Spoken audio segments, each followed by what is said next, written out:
अब देखते हैं हम लोग क्रोजन हमने देख लिया, क्रोजन के डेफिनेशंस को उसके बारे में जान लिया। अब देखते हैं कि मेटल में सबसे पहले मोस्ट वाइडली यूज होता है टर्म वो है आपका रस्टिंग, क्योंकि हमारे देश में सबसे ज्यादा यदि कोई चीज है आपका क्रोजन होने वाला है तो वो है iron metal.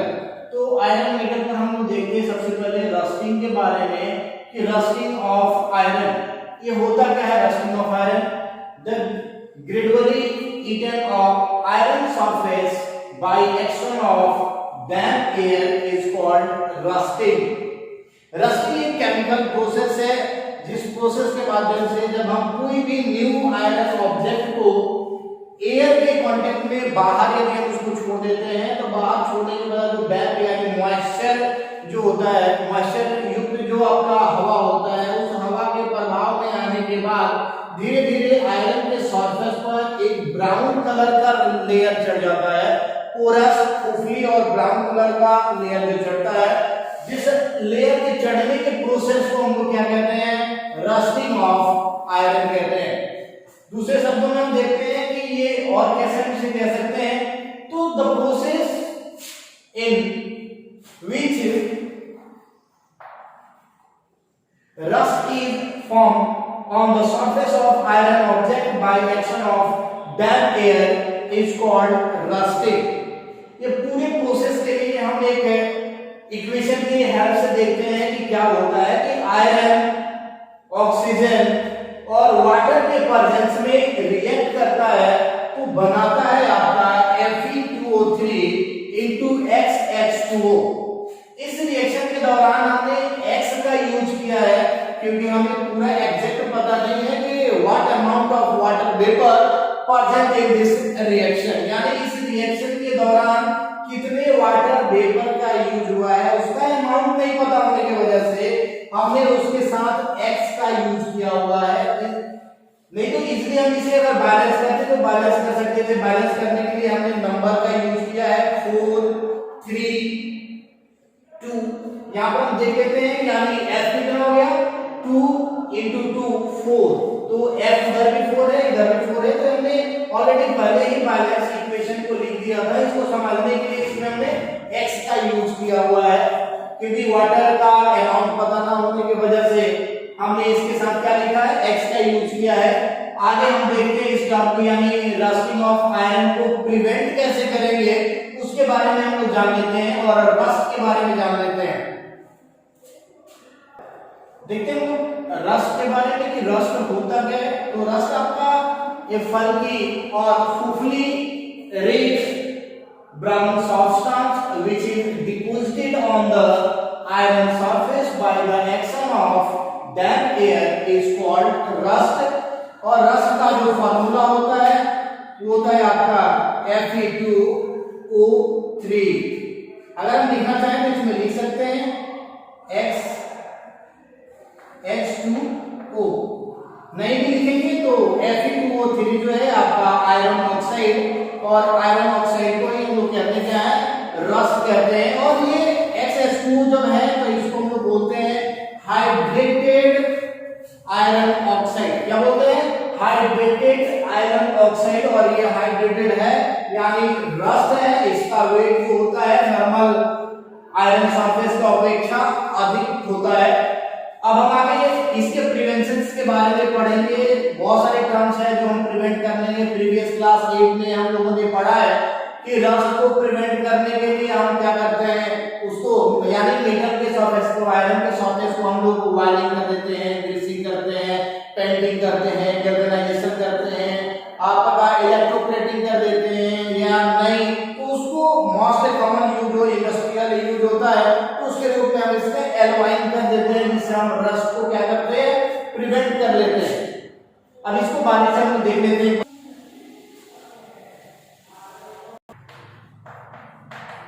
Prevention of rusting of iron metal।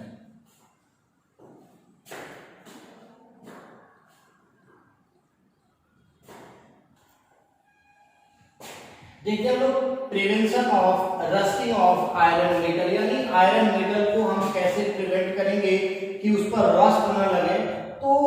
there are various processes which are involved in the prevention of rusting of iron metal. बहुत सारे प्रोसेस इसमें, जैसा हमने पहले भी बताया, क्लास 8 में भी इस चीज को पढ़ाया गया है कि by wiring greasing of iron object, यानी आयरन ऑब्जेक्ट के ऊपरी सतह पर जो दोनों सतह होता है, यानी आयरन आर्टिकल जिस प्रकार का भी हो, क्यूबॉइड हो, रेक्टेंगुलर, किसी भी शेप में, उसको हर फेस में क्या करना है, हमें वायरिंग कर देना है, या ग्रीस हमारे पास अवेलेबल हो तो ग्रीस लगा देना है। मोबिल है तो मोबिल को भी हम इसमें यूज कर सकते हैं।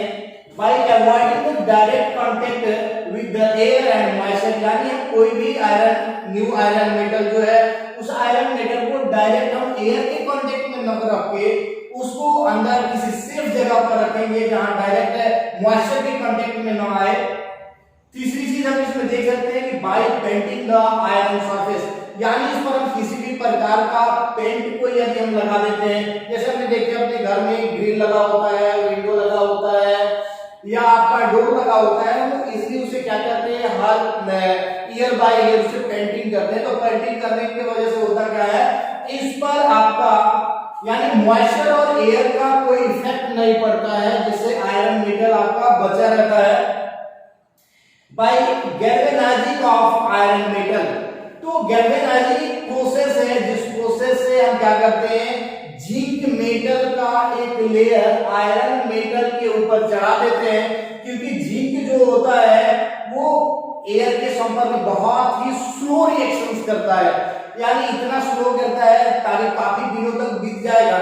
हम एक बार गैल्वेनाइजेशन कर देंगे तो कई सालों तक ऐसे ही रह जाता है, उस पर आपके डैम्प एयर का कोई इफेक्ट नहीं पड़ता, इसलिए हम गैल्वेनाइजेशन का प्रयोग करते हैं, यानी गैल्वेनाइजेशन ऑफ आयरन, यानी ये प्रोसेस है जिससे हम जिंक मेटल का क्या करते हैं, आयरन मेटल के ऊपर एक लेयर चढ़ा देते हैं, जिससे आयरन हमारा क्या हो जाता है, रस्टिंग से प्रिवेंट होता है।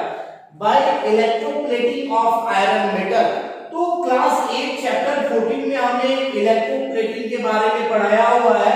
इलेक्ट्रोप्लेटिंग भी आपका केमिकल प्रोसेस है, केमिकल प्रोसेस है जिस पर डिजायर मेटल लाइक आपका क्रोमियम का, आपका सिल्वर का, कॉपर का या गोल्ड का, यानी जो सस्ता आपका मेटल्स होता है और लेस रिएक्टिव होता है, यानी एयर से कम रिएक्ट हो, वैसे मेटल का हम लोग क्या करते हैं, इलेक्ट्रोलाइसिस करके मेल्ट करके उसको आयरन सरफेस पर हम लोग यूज कर लेते हैं, तो वो क्या करता है, हमें रस्ट से बचा देता है। और सबसे ज्यादा जो तरीका है, कारगर है, उस तरीके को हम लोग क्या करते हैं, बाय एल्वाइंग। एल्वाइंग जो क्या है, ये भी प्रोसेस है, ये होमोजेनियस मिक्सचर्स होता है, यानी टू और मोर केमिकल सब्सटेंस, यानी मेटल को या नॉन मेटल को जब हम आपस में एक साथ मिक्स कर देते हैं तो उसकी केमिकल जो रिएक्टिविटी होती है वो कम हो जाता है और एयर से रिएक्ट नहीं करता है। दूसरा, उसका वेट जो होता है वो हल्का हो जाता है। तो एल्वाइंग करके हम लोग रस्ट से बच सकते हैं, और यही सबसे ज्यादा तरीका जो होता है आपका गैल्वेनाइजेशन, इलेक्ट्रोप्लेटिंग और एल्वाइंग। इस तरीके से हम लोग क्या कर सकते हैं, आयरन को इजीली प्रिवेंट कर सकते हैं रस्ट के। आगे हम लोग अब देखेंगे कि इस रस्ट के लिए क्या क्या चीज की आवश्यकता है, क्यों रस्ट लग जाता है, क्या क्या चीज होता है जिससे रस्ट लगता है, और देन हम बात करेंगे रेंसिडिटी के बारे में।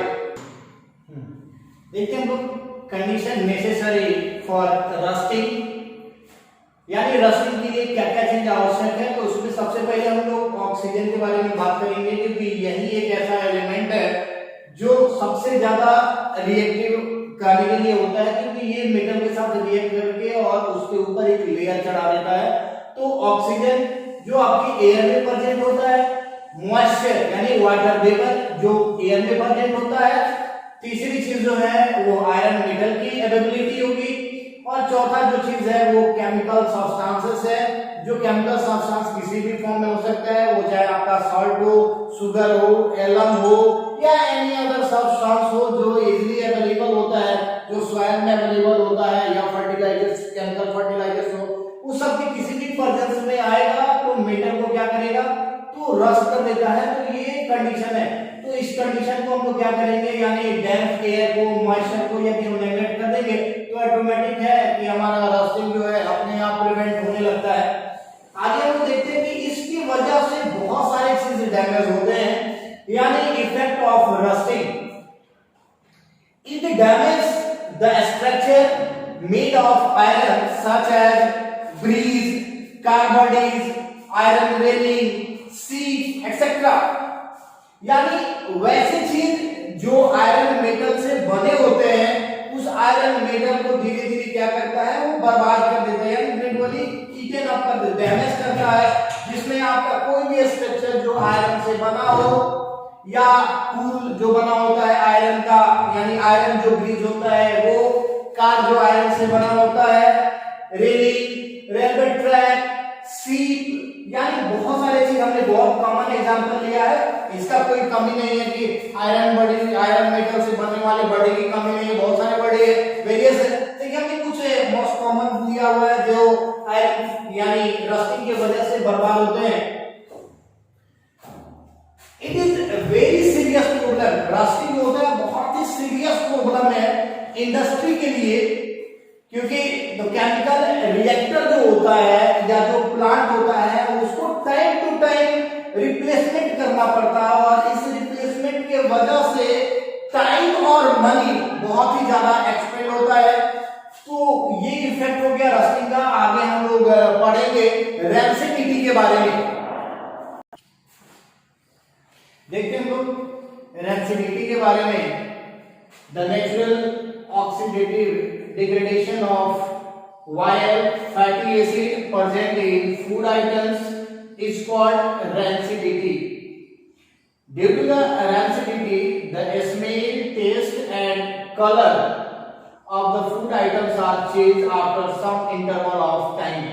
जैसा कि हमने बात किया था rancidity के बारे में कि rancidity में जो फूड आइटम्स होता है वो फूड आइटम क्या होता है स्लोली धीरे धीरे अपने आप यानी नेचुरली वो ऑक्सीडेट यानी नेचुरली ऑक्सीजन के साथ रिएक्ट कर और उसके कलर को, स्मेल को, टेस्ट को क्या कर देता है, चेंज कर देता है। और ऐसा क्यों होता है कि उस फूड आइटम में आपका वायस प्रेजेंट होता है यानी फैटी एसिड प्रेजेंट होता है, जिसके वजह से वो एयर के साथ यानी ऑक्सीजन के साथ रिएक्ट कर उसके टेस्ट, स्मेल और उसके कलर को क्या करता है, चेंज कर देता है। तो इस प्रोसेस को हम लोग रेंसिडिटी कहते हैं और रेंसिडिटी को प्रिवेंट करने का जो तरीका होता है उसी को हम लोग देख लेते हैं।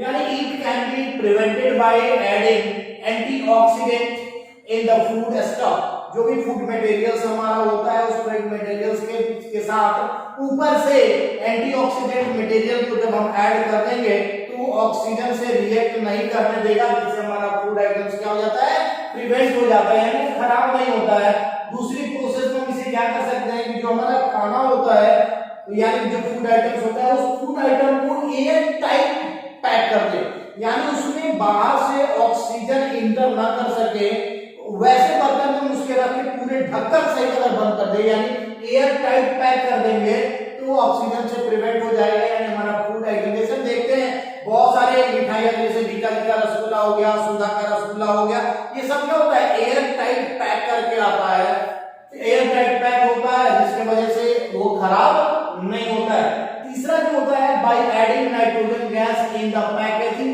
फूड मटेरियल्स, जैसे चिप्स हो गया, बिस्किट्स हो गया या आपका बात करते हैं कि बहुत सारे आजकल स्पाइसेस मटेरियल्स फूड स्टफ जो आ रहे हैं, जैसे में आपका टंच हो गया, लेज हो गया या कोई भी फूड आइटम बिस्किट्स है, तो उन सभी में एयर रिएक्ट ना करे उसके लिए उसमें हम लोग नाइट्रोजन गैस को भर देते हैं। जो नाइट्रोजन गैस क्या करता है, एयर से रिएक्शन को प्रिवेंट करता है और हमारा फूड आइटम क्या होता है, बचा रहता है। और सिंपल सा जो हम अपने घर में यूज करते हैं वो जो प्रोसेस है आपका बाय हीटिंग और कूलिंग, हम इसे घर में भी ऑब्जर्व कर सकते हैं कि जब हमारे घर में जैसे फूड आइटम लाइक मिल्क आता है तो मिल्क को देखते हैं कि टाइम टू टाइम हम उसे क्या करते हैं, हीट करते हैं। हीट करने से क्या होता है कि उसके अंदर वो सेफ रहता है यानी वो खराब फटता नहीं है, साउरिंग टेस्ट उसका नहीं होता है। दूसरी चीज नहीं तो जो मिल्क हमारे घर में आता है उसे मिल्क को एक बार हीट कर देते हैं और उसके बाद हम उसको रेफ्रिजरेटर पे रख देते हैं ताकि वो कूल रह सके। तो हीटिंग और कूलिंग करके भी हम अपने फूड मटेरियल्स को रेंसिडिटी से यानी इफेक्ट ऑफ ऑक्सीडेशन कह सकते हैं, यानी ऑक्सीजन रिएक्ट ना करे और उसका कलर, टेस्ट या स्मेल ना बदले, तो इस चीज को हम लोग प्रिवेंट करते हैं। और यही चैप्टर आपका है। अब हम आगे इस चैप्टर में पढ़ेंगे कुछ ऐसे भी टॉपिक्स जो आएंगे, जैसे combustion reaction, neutralisation reaction, endothermic reaction, exothermic reaction, इन सब चीजों के बारे में हम लोग एक एक डेफिनेशन और एग्जांपल से समझ लेंगे, क्योंकि ये पहले भी हमने 7th क्लास में 8th क्लास में इस चीज को पढ़ा है कि न्यूट्रलाइजेशन रिएक्शन क्या है। अब यहाँ पर हम लोग प्रेसिपिटेशन रिएक्शन हो गया, एंडोथर्मिक रिएक्शन हो गया और एक्सोथर्मिक रिएक्शन के बारे में थोड़ा सा शॉर्टली जान लेते हैं और आगे बढ़ेंगे हम इस चैप्टर में।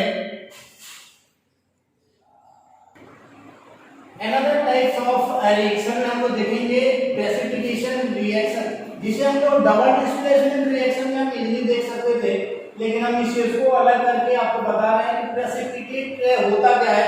यानी रिएक्शन के दौरान जो होता है, जब हम दो एक्वस को आपस में मिलाते हैं, तो जब दो एक्वस आपस में मिलता है तो एक सॉलिड मटेरियल का फॉर्मेशन करता है, जिस सॉलिड मटेरियल को ही हम लोग प्रेसिपिटेट करते हैं। और जब प्रेसिपिटेशन इस रिएक्शन में बनता है, उस रिएक्शन को हम लोग प्रेसिपिटेशन रिएक्शन करते हैं। देख लेते हैं हम लोग the chemical reaction in which one of the product form is insoluble substance and is thrown out of the solution as solid is called precipitation reaction।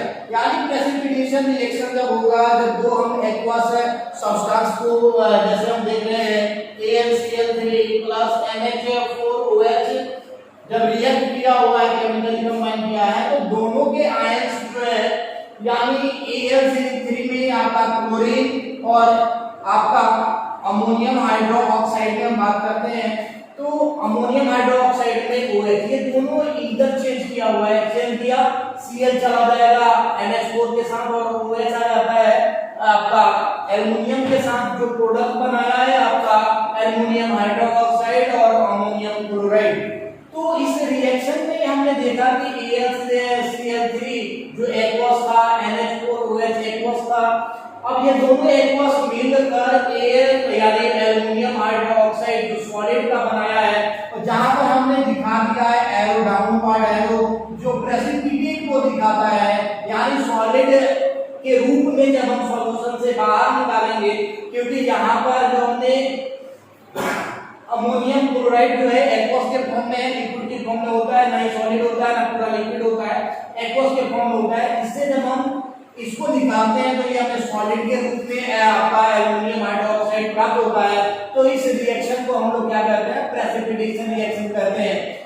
अब इस चीज को ऑलरेडी पहले से भी बैलेंस कर दिए हैं, तो कोई दिक्कत नहीं होगा। निचले एग्जांपल में देखते हैं कि लीड नाइट्रेट जो है, लीड नाइट्रेट एक्वस है, और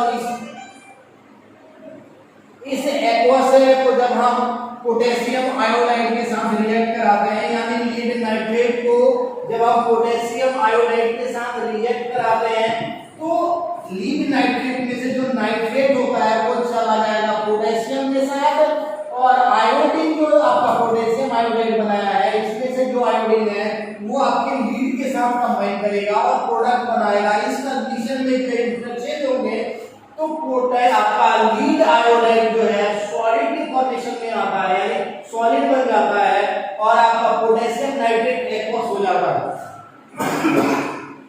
तो इससे हम जब बाहर निकालते हैं सॉल्यूशन से, तो PbI2 जो है, यानी लीड आयोडाइड जो है वो सॉलिड के रूप में निकलेगा। जहां पर हमने इसको दिखा दिया है डाउनवर्ड एरो से, जो रिप्रेजेंट करता है प्रेसिपिटेशन को। तो प्रेसिपिटेट यहां से निकल गया, यानी सॉलिड मटेरियल बाहर निकलेगा, सॉलिड मटेरियल्स के रूप में लीड आयोडाइड बाहर निकलेगा, और इसी रिएक्शन को हम कहते हैं क्या है, प्रेसिपिटेशन रिएक्शन कहते हैं। आगे हम लोग देखेंगे अब इसके बाद न्यूट्रलाइजेशन रिएक्शन, और दैट हम देखेंगे एक्सोथर्मिक और एंडोथर्मिक। अब हम लोग देखेंगे न्यूट्रलाइजेशन रिएक्शन, यानी जब रिएक्शन होता है तो वो न्यूट्रल कब होता है, इस न्यूट्रल के बारे में हम लोग जान लेते हैं। इस टॉपिक को हम लोगों ने क्लास 7 में पढ़ा था एसिड बेस में, और फिर से हम लोग देखते हैं कि न्यूट्रलाइजेशन रिएक्शन होता क्या है, यानी reaction between a strong acid and a strong base to form salt and water। जब स्ट्रॉन्ग एसिड और स्ट्रॉन्ग बेस मिलकर सॉल्ट और वाटर का फॉर्मेशन करते हैं, तो ये रिएक्शन जो कहलाता है न्यूट्रलाइजेशन रिएक्शन कहलाता है। अब इस न्यूट्रलाइजेशन रिएक्शन के एग्जांपल के माध्यम से हम लोग समझ लेते हैं। यानी स्ट्रॉन्ग बेस, यानी sodium hydroxide is the strong base. तो स्ट्रॉन्ग बेस यानी sodium hydroxide reacts with strong acid like HCl यानी हाइड्रोक्लोरिक एसिड। तो sodium hydroxide reacts with hydrochloric acid to form sodium chloride. जो सोडियम क्लोराइड हम लोग common salt या table salt के रूप में जानते हैं, तो सोडियम क्लोराइड और वाटर का फॉर्मेशन करता है। क्या बनाता है ये? सोडियम क्लोराइड और वाटर बनाता है। तो sodium hydroxide strong base, hydrochloric acid strong acid, दोनों मिलकर बनाया न्यूट्रल सॉल्ट यानी NaCl, जो कॉमन सॉल्ट हम लोग खाते हैं अपने फूड में यूज करते हैं इसका, और वाटर का फॉर्मेशन करता है। ये रिएक्शन है आपका न्यूट्रलाइजेशन। दूसरे देखते हैं हम लोग KOH यानी potassium hydroxide is the strong base, H2SO4 यानी सल्फ्यूरिक एसिड जो है स्ट्रॉन्ग एसिड। तो स्ट्रॉन्ग बेस स्ट्रॉन्ग एसिड जब रिएक्ट करेगा तो बनाता है आपका K2SO4 यानी पोटेशियम सल्फेट। क्या बनाता है? पोटेशियम सल्फेट, और वाटर का फॉर्मेशन करता है। क्या बनाता है ये? कैल्शियम आपका पोटेशियम सल्फेट और वाटर का फॉर्मेशन करता है। और इसी रिएक्शन से हम समझ सकते हैं आपको न्यूट्रलाइजेशन रिएक्शन। प्रीवियस एग्जांपल है, लेकिन हम शॉर्ट टर्म में इसको दो ही एग्जांपल के माध्यम से समझा रहे हैं। नेक्स्ट हम लोग देखते हैं एक्सोथर्मिक रिएक्शन को, यानी वैसे रिएक्शन जिसमें हीट बाहर निकलता हो। क्या निकलता हो? हीट बाहर निकलता हो, तो ऐसे ही रिएक्शन को हम लोग एक्सोथर्मिक रिएक्शन कहते हैं। यानी reaction, the reaction in which heat is given out are known as exothermic reaction. जैसे हम बात करते हैं कि कोयले को जब हम जलाते हैं, कोयला जिसका सिंबल C होता है, कार्बन, यानी कार्बन जब ऑक्सीजन के प्रेजेंस में जब हम उसे हीट करते हैं, तो हीट करने के बाद ये जलता है यानी कंबशन करता है। तो बनाता क्या है? CO2 यानी गैस बनाता है, कार्बन डाइऑक्साइड, और हीट बाहर निकलता है एनर्जी के फॉर्म में। हीट बाहर निकलता है एनर्जी के फॉर्म में। तो ये एग्जांपल है आपके एक्सोथर्मिक का। बहुत सारा हीट बाहर निकलता है, हीट एनर्जी, जिसका हम लोग यूज करते हैं खाना पकाने में, वेरियस यानी थर्मल पावर प्लांट में भी यूज किया जाता है इलेक्ट्रिसिटी जनरेट करने के लिए। इस प्रोसेस का यूज किया जाता है। नेक्स्ट हम बात करते हैं कि नेक्स्ट एग्जांपल जो मीथेन का है, कि मीथेन को जब हम कंबशन कराते हैं, यानी मीथेन को जब हम ऑक्सीजन के प्रेजेंस में रिएक्ट कराते हैं, तो ये प्रोड्यूस करता है कार्बन डाइऑक्साइड, वाटर वेपर और आपका हीट एनर्जी। जिस हीट एनर्जी का यूटिलाइजेशन हम लोग खाना बनाने में यूज करते हैं। इस चीज को हम देखेंगे, जैसे एलपीजी गैस हम लोग यूज करते हैं, सीएनजी यूज होता है, तो सीएनजी में तो हीट कहीं नहीं होता, लेकिन एलपीजी में जो हम लोग यूज करते हैं उसमें आपका मीथेन है, प्रोपेन है, या आपका मीथेन, इथेन और प्रोपेन, ये तीन चीज को मिश्रण होता है। तो आप मीथेन हम देख सकते हैं, मीथेन का यूज हमें यानी कंबशन रिएक्शन के दौरान कार्बन डाइऑक्साइड, वाटर वेपर और हीट का इवोल्यूशन हो, यानी हीट बाहर निकल रहा है, तो इस रिएक्शन को हम लोग एक्सोथर्मिक रिएक्शन कहते हैं। इसके अपोजिट जो होता है एंडोथर्मिक रिएक्शन होता है। और एंडोथर्मिक रिएक्शन में होता क्या है ये देख लेते हैं। यानी रिएक्शन के दौरान जो हीट होता है उसको एब्जॉर्ब कर लिया जाता है, तो ऐसे रिएक्शन को हम लोग क्या कहते हैं? ये एंडोथर्मिक रिएक्शन कहते हैं। यानी the reaction in which heat is absorbed, the reaction in which heat is absorbed is called endothermic reaction। जैसे N2+O2 नाइट्रोजन जब रिएक्ट करेगा ऑक्सीजन के साथ, तो कब रिएक्ट करेगा? क्योंकि नाइट्रोजन जल्दी ऑक्सीजन के साथ रिएक्ट नहीं करता है, इसमें हीट हमें देना पड़ता है। तो हीट के प्रेजेंस में रिएक्ट करके, यानी हीट हमें कितना देना पड़ता है? 300 डिग्री सेल्सियस तक देना पड़ता है, जिससे आपका नाइट्रोजन मोनोऑक्साइड गैस बनाता है। यानी हम इसे कह सकते हैं नाइट्रोजन मोनोऑक्साइड, नाइट्रिक ऑक्साइड। तो नाइट्रिक ऑक्साइड का फॉर्मेशन करता है। जो एग्जांपल है आप देख सकते हैं, यहाँ पर हीट बाहर नहीं निकल रहा है, हीट को एब्जॉर्ब कर रहा है। तो ये एग्जांपल जो होता है आपका एंडोथर्मिक के एग्जांपल होता है। दूसरा हम लोग देखते हैं कि कार्बन प्लस वाटर और हीट को जब हम रिएक्ट करते हैं तो वाटर गैस बना रहा है। क्या बना रहा है जी? वाटर गैस बना रहा है, यानी CO+H2। CO+H2 इस दोनों का मिश्रण को हम लोग बोलते हैं वाटर गैस का फॉर्मेशन कर रहा है। ये भी एग्जांपल है आपके एंडोथर्मिक रिएक्शन का। और इसी को लेकर ये पूरे चैप्टर जो है क्लास 10th का chemical reaction and equation complete हो जाता है। आप लोगों को इस पूरे चैप्टर का जो ग्लैंस है आप एक बार इसको याद करके जो आपका है प्रॉब्लम जो हो रहा है जिसको सॉर्ट आउट करना है, जैसे रिएक्शन कैसे बनाना है, बैलेंस कैसे करना है, तो इस चीज को बनाइए। यदि कोई दिक्कत होता है तो फिर आप कांटेक्ट कर सकते हैं। इस चीज को फिर से बता दिया जाए कि बैलेंस कैसे किया जाता है।